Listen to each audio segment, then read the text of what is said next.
Hi, my name is Crystal K. I am a Japanese singer. I was born and raised in Japan, and I grew up on a military base in Japan. This year marks my 27th year, and happy to be here. Congratulations.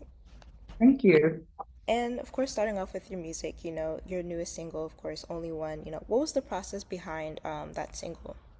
The process, it was actually about a 2-year process. I had been wanting to go to Korea more often and to connect with my other half of my culture and also want to perform there more and get work there more.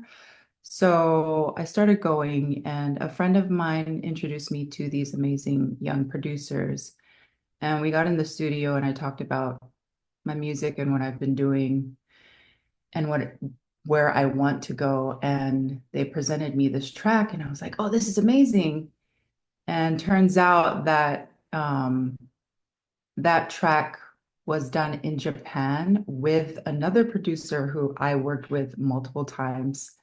And his name is Tikura, and he produced so many of my fan favorites as well as mine. And so I just thought this was meant to be. And so I was like, keep this track because I definitely want to get on it.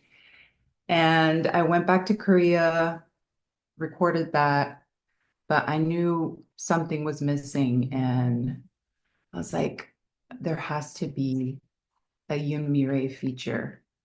And Yoon Mi is a legend in Korea. She has the same background as me. She's half Black and half Korean. I think born in Texas and then raised in Korea, but she's pretty much the pioneer for R&B and hip hop and rap in Korea. And I've known of her since my late teens. And I guess we knew of each other because of our same background. And we met, I think, when I was like 17, 18. And we had kept in touch, but we had never had a chance to work together. So I was like, this is the time. So I hit her up and was like, I have this track. I think it would be amazing and complete if you jumped on it. And she was like, sure, of course.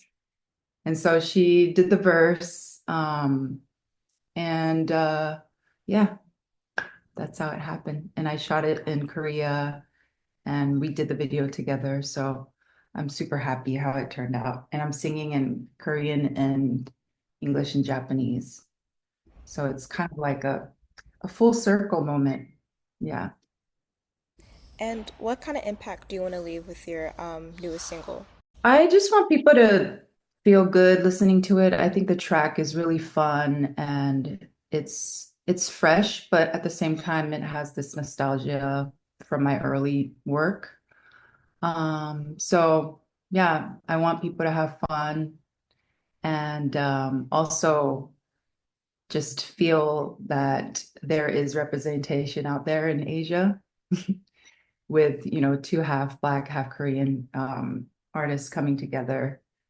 And yeah, And how do you combine approaching R&B and pop with combining it with different cultures, like with Japanese music, Korean music?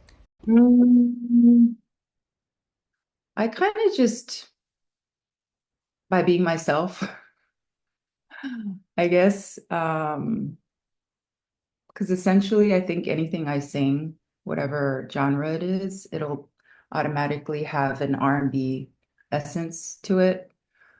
So yeah, I just try to be as authentic as possible and yeah, be myself. And I think hmm,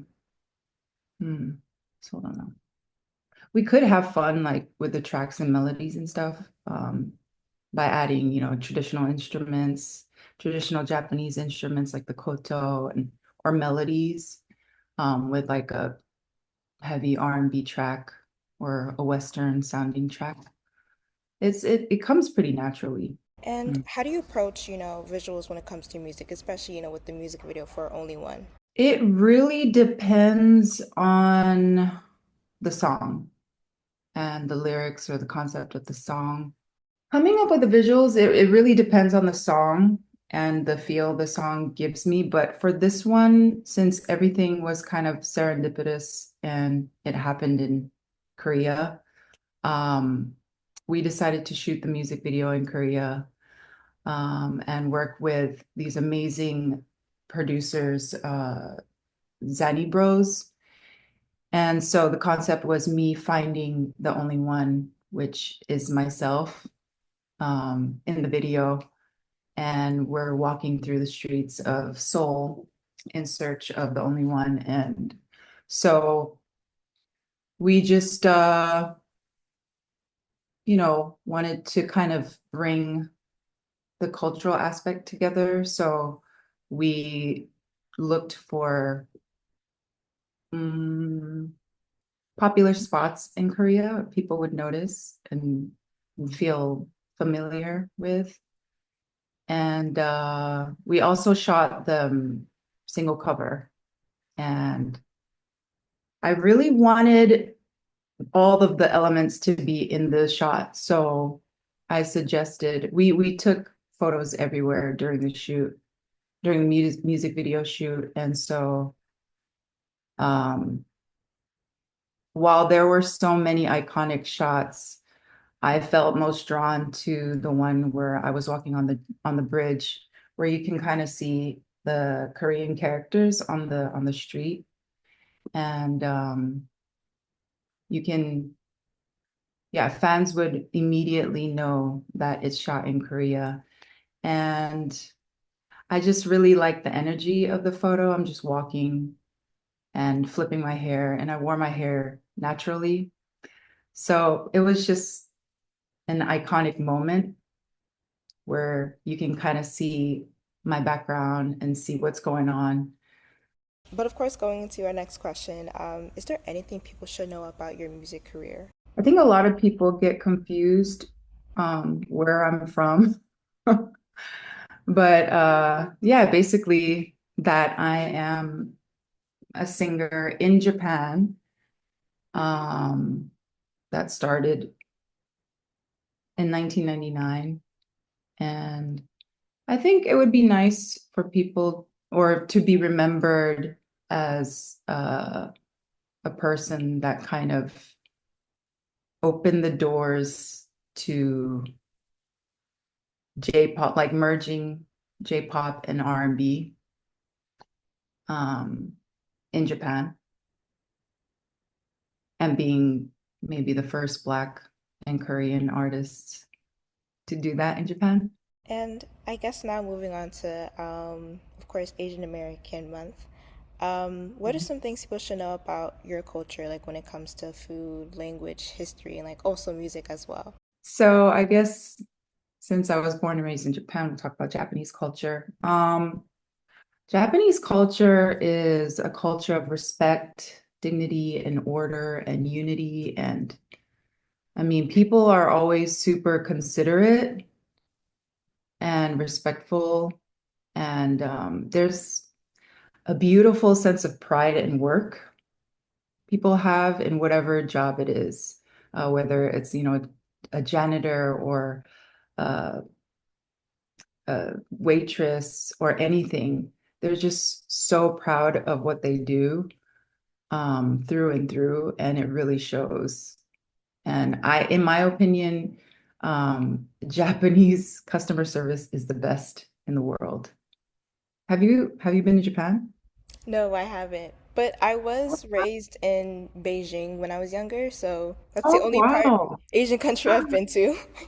Oh, well, you definitely should. I think people immediately fall in love with the culture. The hospitality is amazing too, and the food, yeah. Safety, cleanliness, and food is amazing. Like Japan will literally take any cuisine of the world and elevate it. It's it's amazing. So many things, but I think those things. When it comes to representation, who do you look up to when it comes to that? Like maybe like say family members or like friends, or maybe other like musicians? Representation, that's a hard question because I feel like hmm, growing up in Japan, I didn't necessarily feel like there was representation for me. Um, so I kind of had to find it in myself. I think now I hopefully for the newer generation, I'm representation for them. Um, but I think I looked up to my mom the most. I think she was my compass through everything.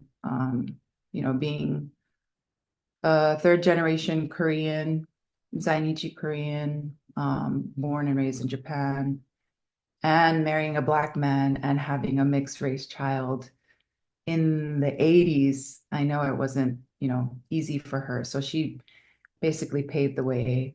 And yeah, she just she's so strong and she's such a sharp person. So yeah, she paved the way for both of us. But when it comes to, culture and like cultural nuances and understanding, I definitely go to my mom.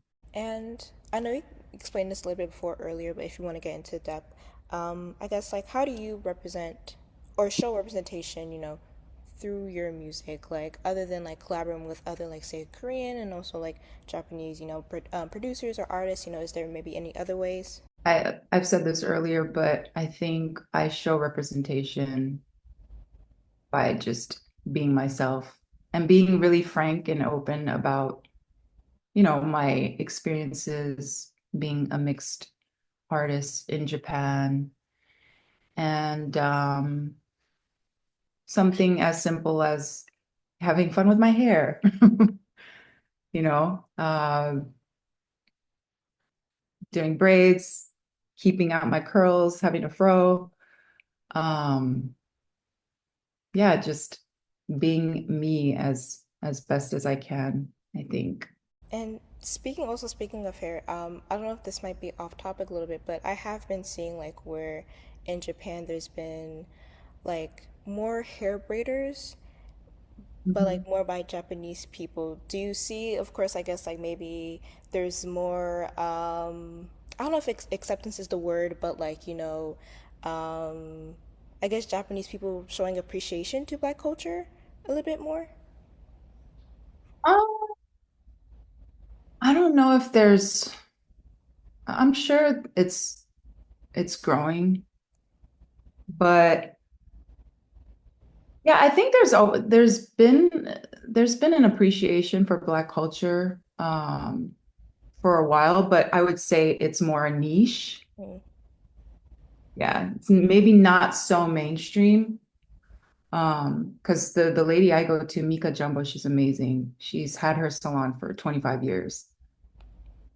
So um yeah, there are a few braiders, few Japanese braiders, but yeah, like and I think, hip hop and R&B, there's always been a niche for years.